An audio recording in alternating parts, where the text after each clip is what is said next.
in association with Karuna Hospital, Buranilakantha 13, Chunikhel, our medical partner.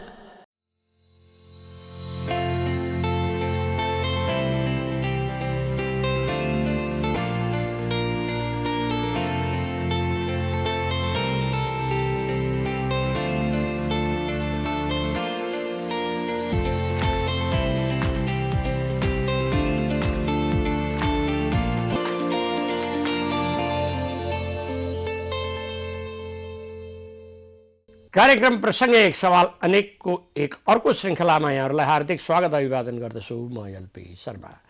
दर्शकवृन्द, आज पनि हामीले एक फरक विषयको प्रस्तुति दिँदैछौँ। देश सङ्घीय संरचनामा गएको पनि 7 वर्ष भइसक्यो, सङ्घ प्रदेश र स्थानीय तहको रूपमा। यसमध्ये स्थानीय तह यति शक्तिशाली छ कि यसमा 3वटै सरकारका अङ्गहरू छन्। नगरपालिका व्यवस्थापिका छ, कार्यपालिका छ, न्यायपालिका छ। 3टै अधिकार एउटै तहमा हामीले राखेका छौँ। तर पनि स्थानीय तहका बेरुजुहरू यति धेरै छन् कि महालेखा परीक्षकले प्रति वर्ष स्थानीय तहको बेरुजु निकै ठुलो एउटा बल्क एमाउन्टमा देखाइराखेको छ। खरबभन्दा माथि स्थानीय तहको बेरुजु छ भन्ने किसिमको कुरा छ। त्यस्तै किसिमको प्रादेशिक तह र त्यस्तै किसिमको सङ्घीय तहको पनि बेरुजु नभएको चाहिँ होइन। अब यसमा चाहिँ मान्छेहरूले निकै पछिल्लो समय ट्रोल बनाए कि एउटा डट पेन खरिद गर्दाखेरि 290 रुपियाँ तिर्नुपर्ने, एउटा कोक खरिद गर्दा 150 भन्दा माथि तिर्नुपर्ने, यस्तो किसिमको खर्च कसरी गर्न सकिन्छ। र त्योभन्दा माथि पनि अडिट, आन्तरिक अडिट पनि हुन्छ, बाह्य अडिट पनि हुन्छ।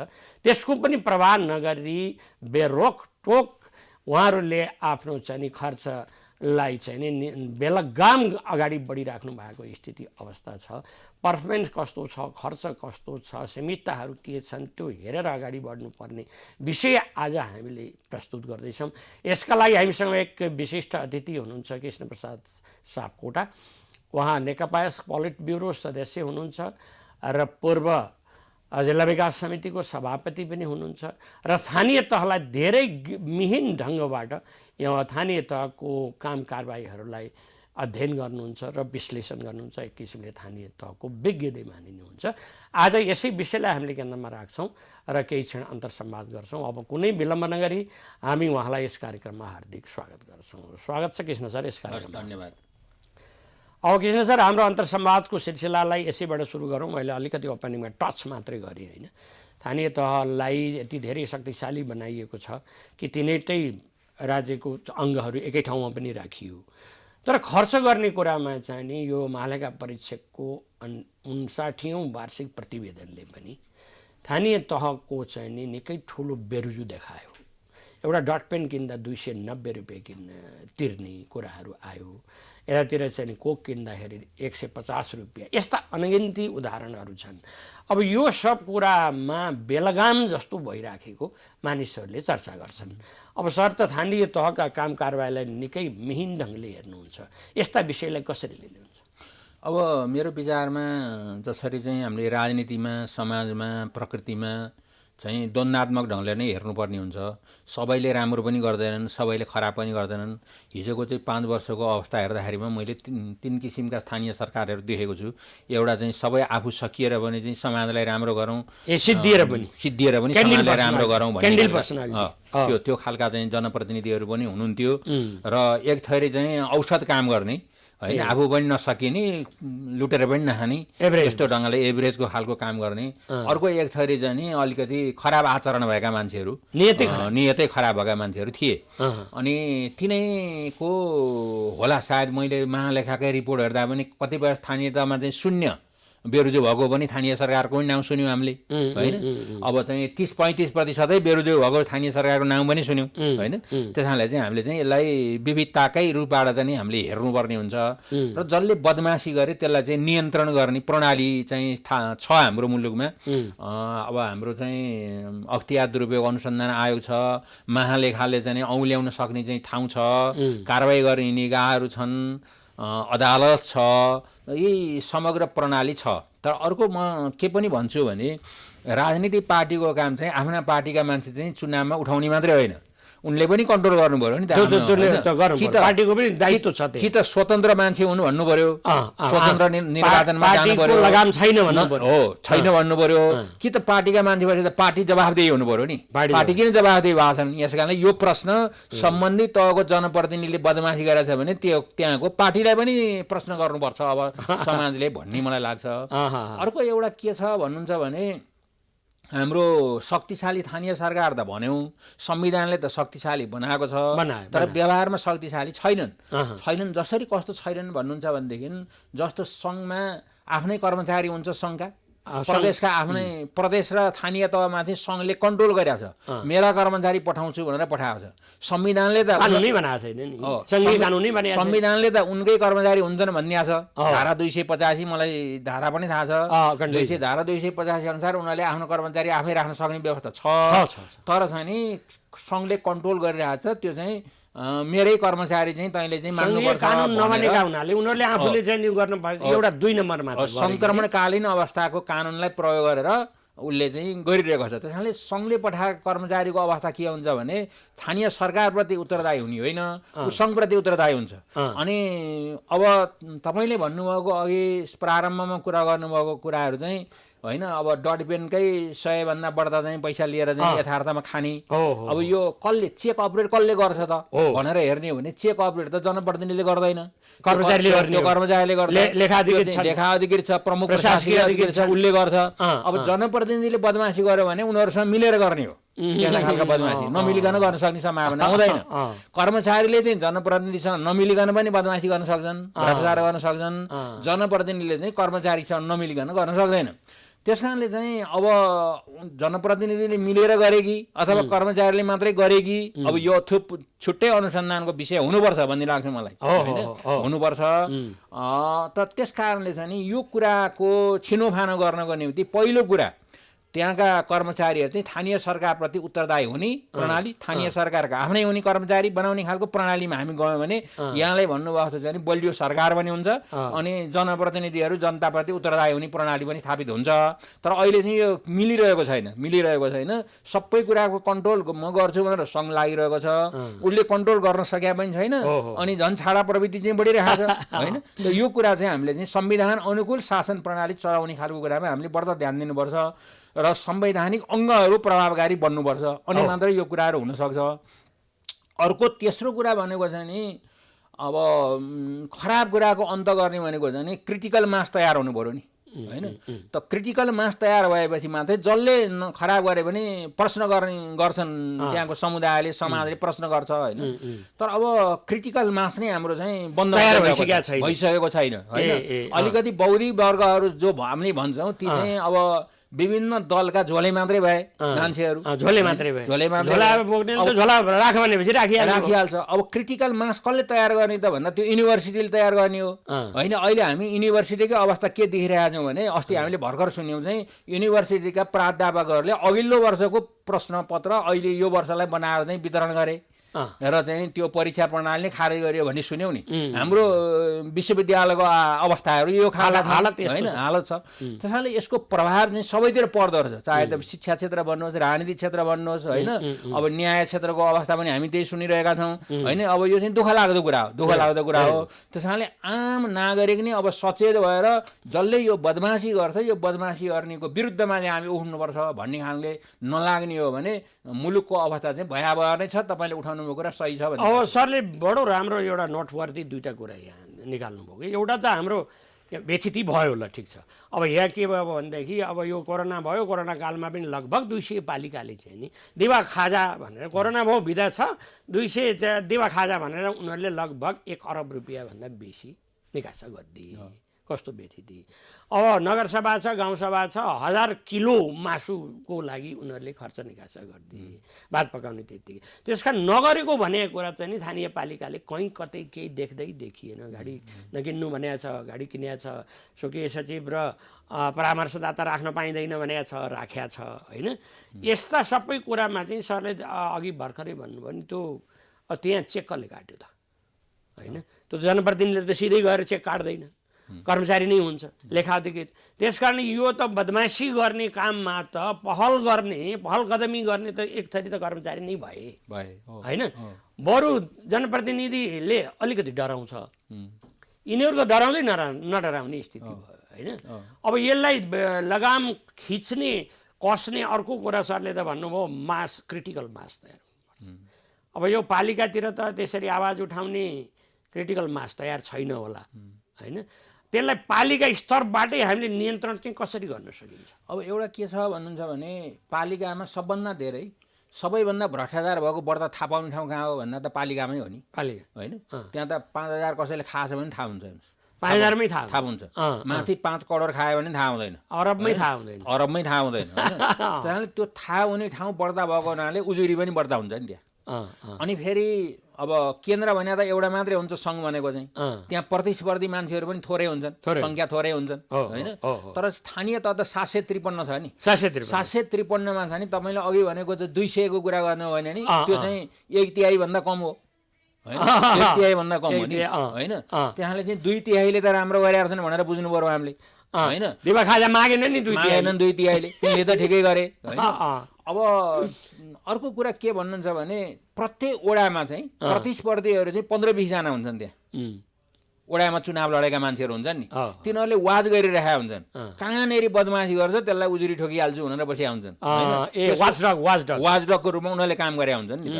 अनि त्यसरी चाहिँ उजुरी बढ्दा उनीहरूको पर्ने पनि कुरा हो, थाहा पनि बढ्दा हुन्छ होइन। राम्रो कुराको पनि पारदर्शिता हुन्छ, भ्रष्टाचारको पनि पारदर्शिता हुन्छ स्थानीय तहमा भने। पारदर्शिता त भ्रष्टाचारको पनि हुन्छ। त्यसै हुनाले हामीले के भन्यो भने स्थानीय तहलाई बलियो बनाउनुपर्छ भने पनि त्यो हो। किनभने जहाँ पारदर्शिता बढ्दा हुन्छ त्यहाँ चाहिँ बलियो बनाउनुपर्छ भन्ने खालको कुरा हो। त त्यसरी चाहिँ आज प्रतिस्पर्धी क्षेत्रहरूको हिसाबले भनियो भने स्थानीय तहमा चाहिँ ज्यादा मान्छेहरू चाहिँ प्रतिस्पर्धामा उत्रिया हुन्छन्। एउटाले गरेको बदमासी अर्कोले हेरेर बस्दैन, त्यो चाहिँ उजुरी गरिहाल्छ होइन, उजुरी गरिहाल्छ। त्यसरी पनि उजुरीको सङ्ख्या पनि बढेको छ नि त। अहिले अख्तियारमा तपाईँले हेर्नु हो भने सबभन्दा धेरै उजुरी स्थानीय सरकारको बारेमा आएको छ भनेर भन्छन् होइन। अब त्यो कतिपय चाहिँ नभइकन उजुरी पनि गरे पनि होला होइन, कतिपय वास्तविक पनि होला। तर अर्को कुरा के छ सँगसँगै हामीले बुझ्नुपर्ने कुरा भने अहिले तपाईँले हेर्नु हो भने नेपाल सरकारले म पठाउँछु कर्मचारी भनेर स्थानीय तहमा पठाइरहेको छ। लोकसेवा आयोग पास गरेको मान्छेलाई 7 दिनको तालिम दिएर पठाउँछ। तपाईँ सङ्घमा राख्ने कर्मचारीलाई चाहिँ 6 महिना तालिम दिन्छ अनि उनीहरूलाई 7 दिनको दिन्छ। 7 दिन तालिम दिएर सबै कानुन नियमको कुरा उनीहरूले नबुझेको पनि हुनसक्छ होइन। नबुझेको मान्छेले गर्ने शासनमा के हुन्छ भने गल्तीहरू धेरै हुनसक्छ नि त। बेरोजी काँडा बढ्दा हुन्छ भने सबै नियतवश खराब भएको कुरा मात्रै बेरोजी हुने होइन, कानुनका नियमहरू नमिलेका कुरा पनि बेरोजी हुने हो नि होइन।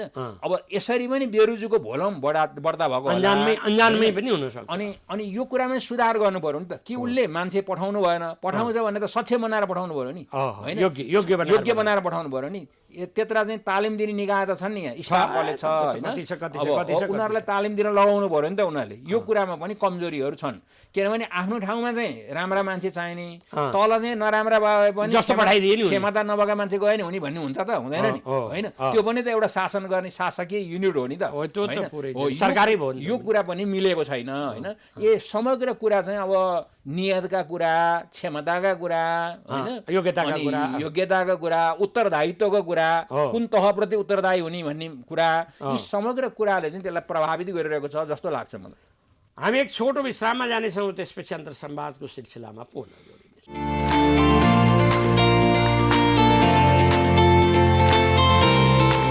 कार्यक्रममा केही विषयलाई पुनः स्वागत छ। धन्यवाद। अब यो बेरोजीको कुरा चाहिँ नि अब यथा समयमा सम्बन्धित निकायले पनि हेर्ला, चेक गर्ला। अब तालुकदार मन्त्रालय पनि छ, उनीहरूले पनि हेर्न सक्छन् यो के भएको कसो भएको र नियन्त्रणमा आओस् र यो अनियमितता नहोस् पनि हामी भन्न चाहन्छौँ। अब दोस्रो चरणमा चाहिँ हामीले यो सङ्घीय, प्रादेशिक र स्थानीय तहको पर्फर्मेन्सको कुरा 5 वर्ष हामीले बितायौँ। अब दोस्रो अर्को सेकेन्ड इनिङ सुरु भइहाल्यो। अब यसमा चाहिँ हामीले ट्रोल बनिराखेका हुन्छ, सामाजिक सञ्जाल हेर्दै गयो भने लिङ्कदेनले आज यसो भने उसले यसो भने उसले प्रदेशलाई भोलिपल्ट खारेज गरौँ, यसलाई समाप्तै पारौँ भन्ने चाहिँ निकै हिट चाहिँ प्रदेशमा देखिरहेको हुन्छ। सरले चाहिँ प्रदेश सरकारको पर्फर्मेन्स चाहिँ नभएर यस्तो भएको मान्नुहुन्छ कि यसलाई चाहिँ नि तुलनात्मक रूपमा कसरी सरले हेर्नुहुन्छ? अब मलाई के लाग्छ भने हाम्रा राजनीतिक दलहरू संविधानप्रति चाहिँ ओनै गरेका छैनन् हैन। ओनरसिपै छैन। संविधानलाई ओन गरेको भएदेखि के हुन्थ्यो भने अहिले हामीले चाहिँ सङ्घीय प्रणालीमा गयौँ, हाम्रो चाहिँ 3टा तहका सरकार बनाउने भन्यौँ हैन। यो 3टै तहका सरकारलाई चाहिँ बलियो बनाउन लाग्नु पर्थ्यो नि त हैन। त्यो बलियो बनाउने नलागेर अनि जन्मिया दिनदेखि विरोध सुरु हुने कि हामी चाहिँ ध्वंस गर्न जान्ने, निर्माण गर्न नजान्ने जस्ता भयौँ हामी नेपालीहरू हैन। मलाई यो कुरा सच्याउनु पर्छ जस्तो लाग्छ। अब कमसेकम चाहिँ 2-3 दशक जाने यिनै संरचनालाई चाहिँ बलियो बनाउनेमा लाग्नुपर्छ। अब यो हटाउने कुरामा होइन हैन। हामीले प्रदेश हिजो किन लिएर आयौँ? कसैको व्यक्ति, केही व्यक्तिको रहरले हो र हैन। नेपाली जनताको आन्दोलनले चाहिँ अब प्रदेश चाहिन्छ भनेर चाहिँ मधेस त सबभन्दा बढ्दा आगो बलेको त मधेसमा हो नि। अनि हामीले गएको हो सङ्घीयतामा हैन। अब आजै हामी यो त्यो के उद्देश्यले बनाएको थियौँ हामीले, अनि के उद्देश्य हाम्रो पूर्ति भएर अब त्यसलाई विघटन गर्ने तर्क हुनु पर्यो नि। त्यस कारणले यी तर्कहरू छैनन्, बिना तर्कका कुराहरू यहाँ आएका छन्। अब प्रदेशहरूले राम्रो क्षमता देखाउन नसकेकै हो, त्यो कुरा पक्का हो, त्यसमा शङ्का छैन। अब उहाँहरूले देखाउनु पर्थ्यो के भने संविधानले त उहाँलाई धेरै अधिकार दिएको छ, काफी दिएको छ। जस्तो चाहिँ उहाँहरूको काम भने बीचको काम गर्ने हो कि। जस्तो म केही उदाहरण तपाईँलाई दिउँ। प्रदेश विश्वविद्यालय र शिक्षाको कुरा गर्ने हो भने प्रदेश विश्वविद्यालय र उच्च शिक्षा प्रदेशको क्षेत्राधिकार हैन। अनि केन्द्रीय विश्वविद्यालय सङ्घको क्षेत्राधिकार, माध्यमिक तहसम्मको क्षेत्राधिकार चाहिँ स्थानीय सरकारको प्रष्ट छ नि। तर उहाँहरू आफ्नो प्रदेश विश्वविद्यालय र चाहिँ उच्च शिक्षामा केन्द्रित नभइकन हैन, उहाँहरू कहाँ जानुहुन्छ भने चाहिँ विद्यालय शिक्षामा प्रवेश गर्नुहुन्छ। त्यो जुन स्थानीय तहको सीमा क्षेत्रभित्र छ हैन। अब पूर्व विद्यार्थी समूह बनाएर चाहिँ विद्यालय मार्फत चाहिँ उनीहरूलाई प्रोग्राम चलाउने हैन। अनि विद्यार्थीहरूको चाहिँ समूह बनाएर केही उद्यमशीलता प्रवर्धन गर्न विद्यालय कोषमा पैसा राखेर गर्ने। अहिले म नीति कानुनहरूले उहाँले बनाएको निर्देशिकाहरू पढ्छु, यी टाइपका छन् हैन। अनि चाहिँ आवासीय विद्यालय बनाउने, नमुना विद्यालय बनाउने, अनि बिगी स्कुल बनाउने भन्ने ढङ्गले अहिले सङ्घ पनि प्रदेश पनि यसरी प्रवेश गरेको छ। पुरै डुप्लिकेसन छ नि हैन। त्यसरी डुप्लिकेसन र ओभरल्यापिङ कुराहरू चाहिँ भइरहेका छन् हैन। यो उसको क्षेत्राधिकार होइन। अब सामुदायिक क्याम्पसमा बेहाल छ सामुदायिक क्याम्पसको हैन। अब सामुदायिक क्याम्पस प्रदेशले नहेरेको हुनाले स्थानीय सरकारले हेर्नुपर्ने अवस्था आएको छ अहिले हैन। हो, त्यो सामुदायिक क्याम्पसलाई राम्रो बनाउनेमा लाग्नु पर्यो नि। प्रदेशले उसको भूमिका देखिन्थ्यो नि, अनि प्रदेश चाहिन्छ भन्थे मान्छे। अब ऊ चाहिँ प्रदेश लोकमार्ग, उसको सडकमा चाहिँ प्रदेश लोकमार्ग उसको अधिकार हो। प्रदेश लोकमार्ग नबनाएर ऊ ग्रामीण सडकमा पैसा हालेर हिँड्छ, उसको कामै गरे। अनि त्यही काम गर्नको निम्ति 2टा सरकार चाहिन्छ त। त्यही एउटा काम हो, तर 2टा सरकार पर्दैन। त्यही प्रकृतिको काम गर्न 2टा सरकार चाहिएन नि त, एउटा सरकारले गरे भने हैन। अब कृषिको कुरा गर्नुहुन्छ भने कृषिमा स्थानीय सरकारलाई कृषि उत्पादन र पशु स्वास्थ्य संविधानले भनेको कुरा त्यो। प्रदेशलाई के छ, कृषि विकास र पशु विकास भन्छ। अब बाँडेर काम गर्नु पर्यो नि। उत्पादन र सङ्कलन जति स्थानीय सरकारले गर्ने, विकासको कुरा जुन छ, प्रशोधन र बजारीकरण औद्योगिकरणको कुरा जति प्रदेशले गर्ने, अनि अनुसन्धानको कुरा र मल खादका व्यवस्था, प्रविधि हस्तान्तरणका कुरा सङ्घले गरिहाल्छ, सङ्घले गर्ने। यसरी बाँडेर गर्नु पर्यो नि। अब यहाँ सङ्घले पनि गरिरहेको छैन। सङ्घले प्रधानमन्त्री कृषि आधुनिकीकरण परियोजना भनेर चाहिँ टोलसम्म पुग्न खोज्छ। अब प्रदेश पनि टोलसम्म पुग्न खोज्छ। अनि यही कामको निम्ति 3टा सरकार चाहिन्छ नि त भन्ने प्रश्न छ नि। आफ्नो काम नगर्ने, जो मूल्य श्रृङ्खला भन्छ नि, भ्यालु चेन हैन, भ्यालु चेनमा जानु पर्यो नि। 3टा तहका सरकार मिलेर हैन। भ्यालु चेन त थाहै मतलबै अब त्यो मतलबै छैन हेर्नुहोस् हैन। अनि उत्पादन हुने छ, बजार नभएपछि उत्पादन मात्रै बढाएर के गर्ने? इन्डियाको तरकारी नेपालमा आउँछ, अनि हाम्रो यहाँ गाउँको तरकारी चाहिँ कोभिडको बेलामा पुलिस लगाएर चाहिँ नि बाटामा पोख्ने लगाएर फाल्ने, खाडल खनेर पुर्नुपर्ने छ। अनि यस्तो खालको अवस्था हाम्रो जुन मुलुकमा विद्यमान छ, त्यसले चाहिँ प्रदेशप्रतिको प्रश्न उठेको। उहाँहरूको आफ्नो ढङ्गले प्रश्न उठाएको हैन, ढङ्गले उहाँलाई नि। अब धारा 285ले कर्मचारी आफ्नै कर्मचारी भर्ना गर्न पाउने व्यवस्था छ। अहिले भर्खर बागमतीले एउटा सुरु गरिरहेको छ, अरूले गर्दै गरेनन् हैन। अनि अब यो खालको अब केही सङ्घको पनि नियन्त्रण गर्न खोजेको छ। जस्तो प्रदेश प्रहरी चाहिँ अब सङ्घले कानुन बनाइदिया छ अहिले, उहाँहरूले समायोजन नगर्दिया हुनाले उहाँहरू रोकिएर बस्नु भएको छ। संविधानले रोकिनु त भन्दैन हैन, तर उहाँहरू पनि धेरै न्यु खोज्न सक्नु भएको छैन। सङ्घ भने उदार छैन होइन। अब यी तीनटा तहको बीचको समन्वय गर्नको निम्ति संरचना छन् हेर्नुहोस्। अब जस्तो अन्तर प्रदेश परिषद छ, राष्ट्रिय समन्वय परिषद छ, बैठकै छैन, बैठकै बस्दैन यिनीहरूको, कार्यान्वयनै गर्दैन होइन। अनि यो अन्तर सम्बन्ध कसरी व्यवस्थित गर्ने होइन। त्यस कारणले यो गर्न नखोजेको चाहिँ तीनटै तहका सरकारहरूको बदमासी छ हेर्नुहोस् होइन। अब त्यस कारणले प्रदेशको जुन समस्या हो उहाँले आफ्नो भूमिका खोज्नु भएन, नखोजेर समस्या आएको। अहिले उहाँहरू नखोजिदियो भने यो प्रदेश चाहिँदैन भन्ने कुरामा झन् बढ्दै जान्छ हेर्नुहोस्। आफ्नो भूमिकामा नअड्ने हो भने उहाँहरू गर्न नखोजिदियो भने अर्का भूमिकाको निम्ति किन चाहियो त्यो हेर्नुहोस् होइन। प्रत्येकका आफ्ना काम हुन्छन् नि, त्यो काममा उहाँहरू लाग्नु पर्यो भन्ने लाग्छ मलाई। त्यो कारणले प्रश्न उठेको। अब त्यो त सरले ठिकै भन्नुभयो नि, त्यो त प्रदेश सरकारको आफ्नो कार्यशैलीप्रति चाहिँ नि उहाँहरू आफू गम्भीर पनि देखिनु भएन। जस्तो पछिल्लो पटक गण्डकी प्रदेशमा पनि मुख्यमन्त्रीले आफ्ना बुवा आमाको नाममै ट्रस्ट खोलेर अनि त्यहाँ 55-60 लाख रुपियाँ छुट्याइदिनु भयो। अर्को एउटा मन्त्रीले चाहिँ नि आमाको नाममा बाको नाममा के गरेर करोडै रुपियाँ निकालिदिनु भयो। आम व्यापक विरोध भएपछि ल भइहाल्यो भनेर चाहिँ नि फुट्ट गरेर त्यो फर्काउनु हो। अब यो त यस्तो कुरामा त प्रदेशका मन्त्री मुख्यमन्त्रीहरू धेरै होसियार हुनुपर्छ होइन, निकै होसियार हुनुपर्ने थियो। अब बाहिर विरोध भएपछि फर्काउनु भयो, तर फर्काएपछि ठिकै ठाउँमा आयो। तर पनि मान्छेले प्रदेशलाई लान्छना लगाउने यस्तै कुरा भयो होइन, यही कुराले त हो। अब हामी कार्यक्रमको लगभग अन्तिम चरणमा पनि धकेलिसकेका छौँ होइन। अब सर हुनुहुन्छ बजेट ब्युरो सदस्य नेकपा यसको। अब चुनाव लगभग मङ्सिर 4 को को लागि तयारी भइराखेको भन्ने कुरा सुनिन्छ। अब चुनावमा चाहिँ सरले अब कस्तो, अब यो दुईवटा कुरा, एउटा स्थानीय तहमा भएको नेकपा यसको पर्फर्मेन्स 20 पालिका को चाहिँ यो उपमहानगर सहित भनौँ न, महानगर उपमहानगर लगायत सबैको चाहिँ पर्फर्मेन्स आयो। अब यो चाहिँ गठबन्धनलाई कन्टिन्युटी दिँदै जाँदाखेरिको अवस्थामा अबको चाहिँ नि हाम्रो सङ्घ र प्रदेशमा स्थिति हैसियत के होला?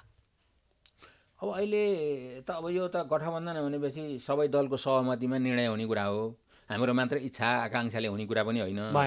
अब गठबन्धन भन्ने बित्तिकै लेना र देनाका कुराहरू हुन् होइन। तर मलाई के लाग्छ भन्नुहुन्छ भने हामी गठबन्धनको धेरै भर गर्ने भन्दा पनि होइन, आफ्नै क्षमताले तागतले कति धान्न सकिन्छ भन्ने ढङ्गले चाहिँ उम्मेदवारहरू सबैतिर उठाउने होइन, निर्वाचन लड्ने, त्यसको परिणाम आउने। अब यहाँ त के हुन्छ भन्नुहुन्छ भनेदेखि अब कतिपय क्षेत्रमा प्रत्यक्षमा जितेला, कतिपय क्षेत्रमा प्रत्यक्ष नजिते समानुपातिको भोट देशभरिबाट आउँछ नि त होइन, समानुपातिको भोट देशभरिबाट आउँछ। त्यस कारणले त्यसबाट पनि अब हामीलाई गठबन्धनको भन्दा बढ्दा सिट पाउने पनि सम्भावना म देख्छु हेर्नुहोस्। गठबन्धन गर्नुभन्दा नगर्दा बढ्दा सिट आउन सक्छ जस्तो पनि होइन।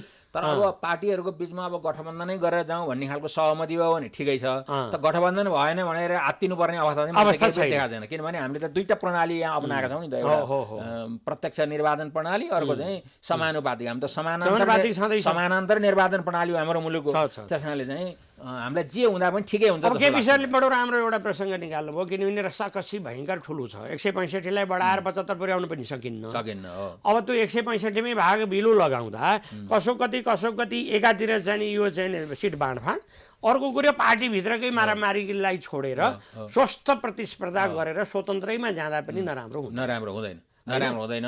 अब मुख्य कुरा चाहिँ के हो भने सिद्धान्तको कुरा गर्नु पर्यो।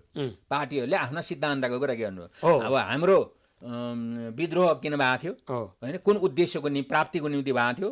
अब हामी त्यो सिद्धान्तलाई प्रचार गर्ने कुरामा चाहिँ अब जानु पर्यो हामी होइन। अब हामी समाजवादी पार्टी हो भने समाजवादका आधारहरू के हुन् त हाम्रो मुलुकमा? समाजवाद निर्माणका आधारहरू के हुन्? शिक्षामा के हो, स्वास्थ्यमा के हो, उत्पादनका साधनको वितरणमा के हो, रोजगारीमा के हो, कसरी जानियो भन्ने खालको कुरा आउनुभयो। अलिकति एउटा के देखियो भने अहिले यो गठबन्धनको सरकार आएपछि एउटा कृषिमा चाहिँ अलिक बढी प्राथमिकता दिएको चाहिँ देखिन्छ।